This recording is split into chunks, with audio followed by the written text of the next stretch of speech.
Hey guys, Zane from the Infinite Jukebox here with another entry in the Rapid Record Recap, a monthly series that I do where I talk about all of the albums in a given month that I, for one reason or another, just didn't get a chance to do a full review on, but that I did listen to and did form a terrible opinion on. And this month I am going over September of 2023. Here we go, let's get into it before I go off on a tangent about whatever. Royal Blood, Back to the Water Below. Yeah, this is the latest from Royal Blood. You would think that a band structured around just bass, drums, vocals would be more interesting to me because, bassist, but not so. Somehow, Royal Blood have actually made it a very boring style for, give or take, a decade at this point, and it's pretty rough if I'm being totally honest. Ben Thatcher's drum work is just so soft and uninspired that he leaves behind any sense of urgency, and Mike Kerr is certainly a lead bassist in the most literal sense of the term, but at the same time, his bass tone is so synthetic and forcibly trying to get this raw sound that they can't execute the sort of garage rock vibe that they so obviously want to achieve. It just feels flat, like a truck commercial's soundtrack. There's also the over-dramatic, limp album closer Waves, which tries to be this big, climactic, dramatic moment, and it's just lame, for lack of a better term. This is just a pitifully weak record. I'm going to give this record 1.5 stars out of 5. Real Bad Man and Blue, Bad News. Despite Real Bad Man being arguably one of the more underrated hip-hop producers out there at the moment, and West Coast underground favorite Blue making a major comeback since 2020, I don't really think that this is the excellent collab that either were hoping for. It certainly wasn't the excellent collab that I was hoping for. The instrumentals here just feel a bit underwhelming. There isn't really much interesting going on with them besides some occasionally odd sampling choices. Not necessarily odd in terms of where they come from, just kind of bold. I mean, Miss Jackson by Outkast.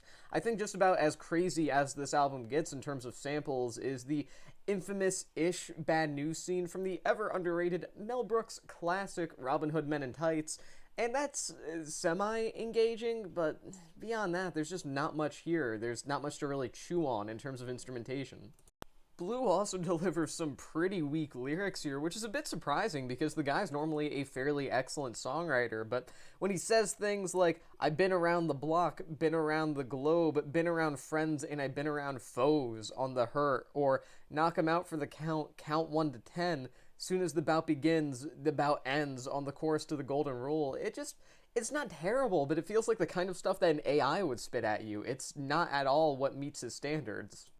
The CL Smooth verse on the golden rule is pretty cool. It's cool to see him still floating around out there in the post Pete Rock era of his career, I guess. And that's about it. That's all I have to say about this. I'm going to give this record 2.5 stars out of 5. Spirit of the BEEHIVE, I'm So Lucky. I'm So Lucky is the latest EP from Spirit of the BEEHIVE, one of the most unique psychedelic bands out there at the moment, as their experimentations with sound art and noise rock, among a variety of other extremely abrasive genres and subgenres, has really made them stand out from their peers. I mean, Tame Impala, these guys are not.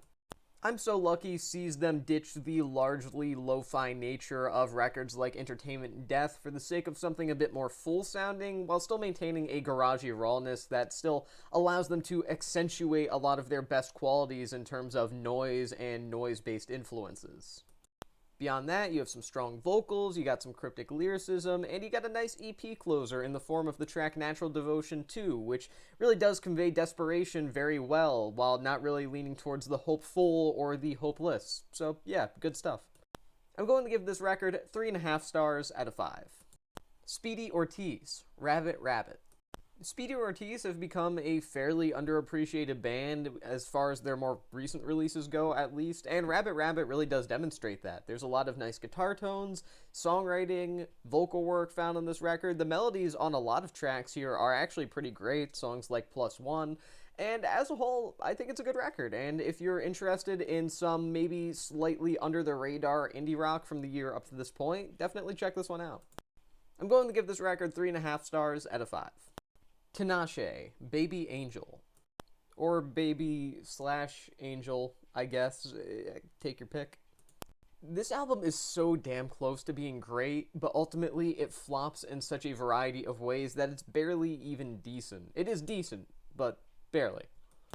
Upon first glance, Baby Angel has a lot going for it, mainly Tinashe's vocals, which are absolutely immaculate here, and really the big saving grace, if I'm being totally honest. But then the flaws start to come in. For example, the album is roughly 20 minutes, give or take, and that's about the length of an EP. That's not an album, that is a slightly long EP. I don't think I need to say why that's a problem. It just doesn't really result in a particularly effective listening experience because nothing's developed here.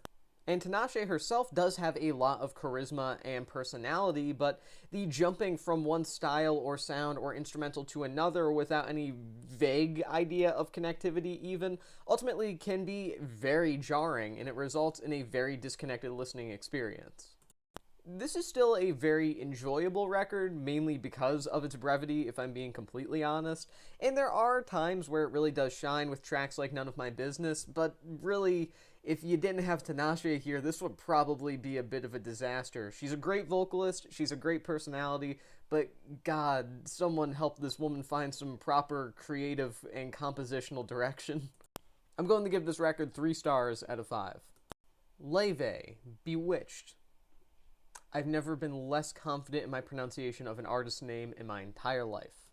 It's a flawed but interesting album. The concept of taking classic vocal jazz pop and translating it into the modern field of pop music, it's an intriguing idea. I think it's an interesting concept, and her popularity, making her arguably the most popular jazz musician on the planet, depending on how you look at it, definitely kind of has a sort of full circle of popular music moment. I mean, we're going back to the 1950s here, baby. And you know what? I don't really have a problem with that. I just would like it to be done better. I guess that'd be more like 1940s, huh? I digress. The vocals here are great. The songwriting is slightly above average, mainly on tracks like Letter to My 13-Year-Old Self. The instrumentals feel fresh, but at the same time, they don't feel particularly interesting either. And they definitely, at times, lean a little bit too hard into Laufey's influences. There are also a couple of tracks here like Haunted and Misty that I personally feel are misses just because of how overly traditionalistic they are in nature. They just can't stand out, especially when there just are better songs on the track list. Again, there are a lot of interesting things on this record as far as I'm concerned. I just hope that next time Laufey maybe finds her niche a little bit more, but as it stands, this is still a pretty decent album. I'm going to give this record 3 stars out of 5. Tyler Childers, Rustin in the Rain. Yeehaw. The latest from Tyler Childers, one of the biggest critical darlings of country music at the moment, not named Zach or Jason. And you know what? It's a good one, albeit just a bit too short for its own good.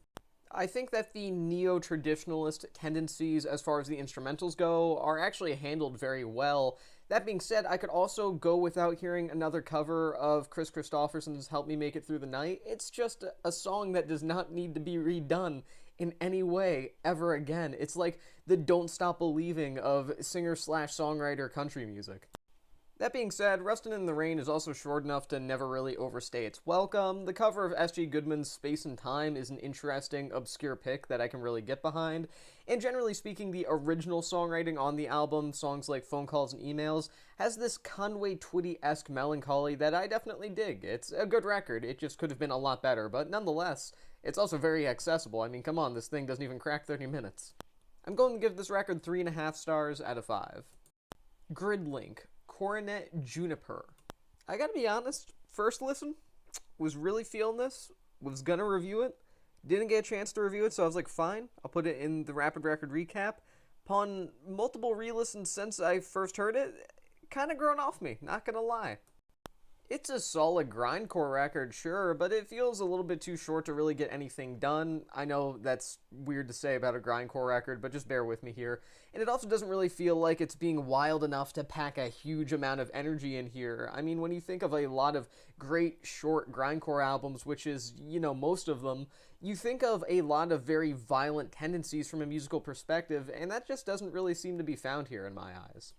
The guitar work is the main thing that I find to be great from time to time, mainly because of its willingness to bounce between melodic passages and highly dissonant passages, giving a couple of moments here or there a little bit of a slightly avant-garde vibe, ever so slightly avant-garde vibe, but at the same time, I think that a lot of the blast beats are a bit cliche when they are found on this record, and as a whole, I kind of find the most interesting thing about Coronet Juniper to be the fact that there's a karaoke version of this album just like tacked onto the back half of it. It's pretty funny, I'll admit. I'm going to give this record 3 stars out of 5. To Mold, The Enduring Spirit. Now here's a metal album that I fell in love with and stayed in love with. This one definitely deserved all the hype that it got within the death metal community. This album is just so odd, even by progressive death metal standards. I mean, the time signature changes constantly, the unrelenting brutality, the successfully grand scope of the album closer, The Enduring Spirit of Calamity, the great vocal work, the great drum work, the highly experimental guitar work that nonetheless manages to deliver some amazing riffs. It just all works. I can't really say anything more than that. It comes at you with extreme weight, it's surreal, it's disorienting, it's amazing. If you like death metal, why haven't you listened to this yet, etc., etc. I'm going to give this record 4 stars out of 5. The National Laugh Track.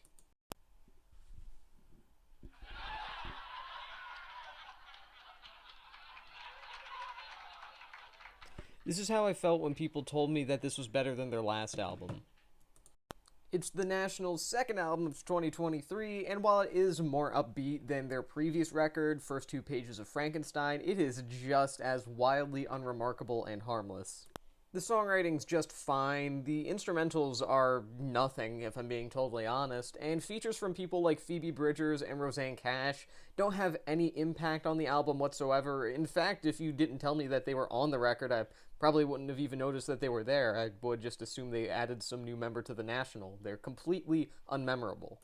The few positives that I feel like I could bring up about my experience with this album are followed by a lot of I guesses. And if you don't know what I mean by that, then let me give you an example. The instrumental to Smoke Detector is fine, I guess. The chorus to Space Invader is sort of memorable-ish, I guess. You kind of see what I'm getting at here. It's a very I guess album, honestly. I'm going to give this record 2.5 stars out of 5. Feller's Island, With Autumn Closing In. It's the third studio album from Canadian underground, spacey, ambient, slush wave artist Feller's Island. And you know what? Although they have put out some good records up to this point this year, 2 to be exact, I do really think that this may be their best work up to this point.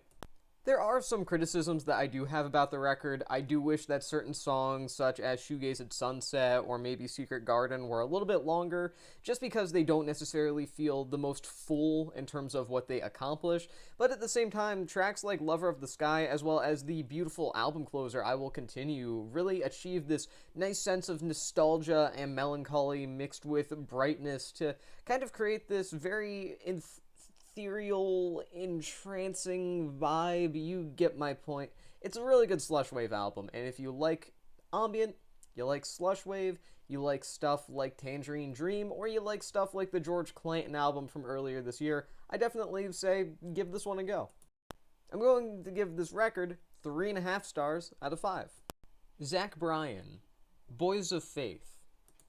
Man, does this feel like deja vu. Coming straight off of his pretty strong self-titled album in August, Zach Bryan is back with the Boys of Faith EP, and it's very good. The songwriting is strong, the atmosphere is very dramatic, and Deep Satin in particular is a pretty great track that I think ranks among the best that he's put out this year so far. I say so far because knowing this man, he'll put out like a quadruple album randomly in like mid-November. I don't know. If you listen to Zach Bryan, specifically his last album, you know what kind of stuff to expect from this, that narrative, dramatic, outlaw-esque style of songwriting and storytelling, but if you're like me and you like that, then you'll like this EP too. I'm going to give this record 3.5 stars out of 5. Oneohtrix Point Never, again. It's the latest from electronic experimentalist Daniel Lopatin as Oneohtrix Point Never, his longtime solo project, and this is the best that he's put out in a while. The entire record plays with chamber music and sound art in a variety of really interesting ways, and because of that, it ends up being a pretty strange album and is knowingly odd and surreal throughout a lot of its track list, and I applaud it for that because those concepts are generally executed really well. The title track experiments with minimalist glitch sounds very well. You also have Memories of Music, which has this certain ferocity about it that I don't think we really see in the Oneohtrix Point Never sound too terribly often. But the main highlight on the record comes at the tail end on the album closer, A Barely Lit Path. This very dramatic moment that almost comes across as a culmination of the many different styles that have been demonstrated on the record up to that point. It's brilliantly executed, it's very emotional, it was a very weird choice for a single, and it's a great way to cap off a good record. I'm going to give this record 3.5 stars out of 5. Ed Sheeran, Autumn Variations. No. Wilco, Cousin. I've seen an above average amount of praise for this, at least as far as Wilco albums in the 2020s go, but honestly, I think that this, although being a decent record, is still a slight step down from last year's Cruel Country. Cousin does have some genuinely good cuts on it, especially the single Evicted, as well as the very pretty album closer Meant to Be, but at the same time, you also have tracks like Sunlight Ends that just aren't that memorable, despite being composed pretty well overall and performed with about as much enthusiasm as you would expect from Wilco at this point in their career. So yeah, it's a fine listen, but it's just not quite what I would hope for. I'm going to give this record 3 stars out of 5. Cherry Glazer, I Don't Want You Anymore. You know, pop/alternative pop rock that's influenced by the 90s alternative rock and grunge scene isn't necessarily something that's too terribly uncommon in the current era of rock music, but honestly, I don't think it's executed well the vast majority of the time. However, I do have exceptions for everything, including that, and this Cherry Glazer album is, I gotta say, pretty damn good. This record manages to be very laid back a lot of the time, creating a lot of nice ambience and atmosphere throughout, but it's also not afraid to get loud either, and that's really what I respect in it above all else. The willingness to be slightly abrasive while still being grounded. They recognize that this isn't supposed to be a Merzbow album, but at the same time, it's also not a Kenny G album, and they find the nice balance in between. Their strong bass, drum, and guitar work, and Clementine Creevy's vocals are very nice. Overall, this is a very strong example of a sound that not a lot of other people can do well, being pulled off by one specific band, in this case a band that I wasn't even aware of until this album dropped. I'm going to give this record 3.5 stars out of 5. Haru Nemuri, INSAINT. In the latest EP from experimentalist Haru Nemuri, she really does lean into her post-hardcore side, which is something I really love, as it's always the better part of her music overall, and I think that on her last studio album, it was a shame that she distanced herself from that, so to see her really just lean into that more than ever on this EP is really good to see. I love the little spoken word portion on Flee from the Sanctuary before that really powerful breakdown, and in general her vocals are especially strong on this record, perhaps stronger than they've ever been before, most notably during the more scratchy and intense moments that she provides in some of the more climactic moments of different songs here. Inferno as a song is a little bit of a weak spot just because it's not quite as intense as the rest of the track list, but as a whole I think that this is a strong EP and one that's worth listening to, especially if you are really into her debut. I'm going to give this record 3.5 stars out of 5. Blonde Redhead, Sit Down for Dinner. This is honestly just a really pretty album with a very nice but light psychedelic feel, almost pastel psychedelia if you will, and it has some great vocal work as well, not to mention the production is extremely strong and feels very atmospheric and spacious. It's a really engrossing record. Now admittedly there are some flaws here that stop me from really loving this album as a whole, mainly that I feel some tracks aren't totally finished or fleshed out, especially songs that just end kind of strangely. I Thought You Should Know just completely lacks any sense of climax. You also have Not For Me, which is a great track up until the sudden stop, and that's just it. I think I kind of have explained myself pretty well. It just doesn't really feel like every song here was made for this album, and in turn, Sit Down for Dinner just comes along as a collection of tracks, more than it does really a proper listening experience, but at the same time, that collection of tracks is still good. So yeah, lovely album, a lot of pretty stuff in there, slightly flawed, but hey, you know what? Slightly flawed is a lot better than what most other people could do, probably including myself. I'm going to give this record 3.5 stars out of 5. And that is every album from September of 2023 that I heard that I formed a particularly serious opinion on, that I didn't get a chance to review, but I wanted to review. So there you go. Done. With that being said, that is the end of the Rapid Record Recap. I've been Zane from the Infinite Jukebox. Thank you for watching, and I'll see you guys in the next one.